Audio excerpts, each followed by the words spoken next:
لا نفرق ولا نفترق.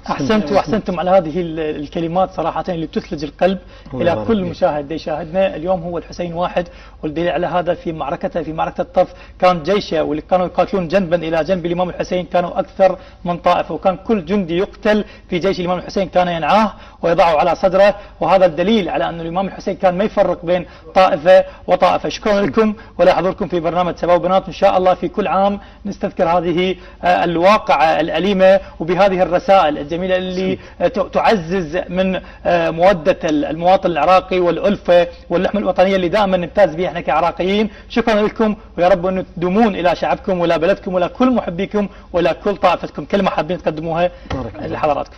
أنا أشكر قناة السومرية، والشكر موصول إلى كادرها وإلى ما قاموا به من عمل جيد وعمل يعني إذا دل على شيء فيدل على عراقيتهم وعلى إنسانيتهم أولا وآخرا. وأيضا أشكر إخوتي الذين جاءوا معي لكي ننظر إلى العالم من خلال شاشتكم على أننا واحد ورجل واحد وشخص واحد وإنسان واحد تحت خيمة الإمام الحسين عليه السلام، صاحب الإنسانية الكبيرة، صاحب الفكر العظيم، صاحب الخوف من الله سبحانه وتعالى. أهم شيء الخوف من الله سبحانه وتعالى. الخوف من الله سبحانه وتعالى، والذي يجمع الشتات ولا يفرق.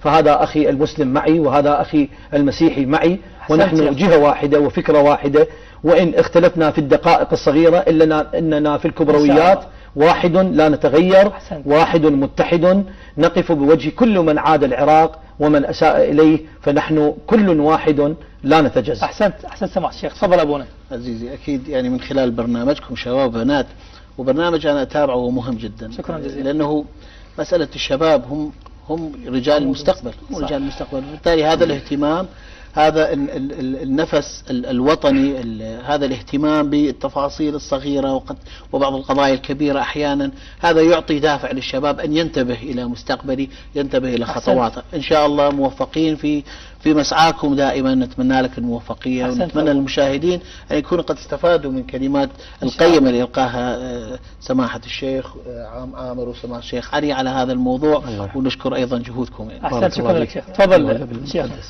أقول الله الله في العراق يا أهل العراق، قدموها نصيحة لكل العراق. الله الله في العراق، وأقدم النصيحة لبلاد الشام. أقول الله الله في الشام، شامة الله في أرض، فلا تضيع الشام ولا تضيع الله الله في بلاد. دموعك كلش غالية علينا شيخنا، وإن شاء الله العراق يبقى واحد موحد. هذه الدموع الراقية الكبيرة. شكرا لكم مرة أخرى على حضوركم في برنامج سبا وبنات. مشاهدينا فاصل وراجعين، خليكم معنا.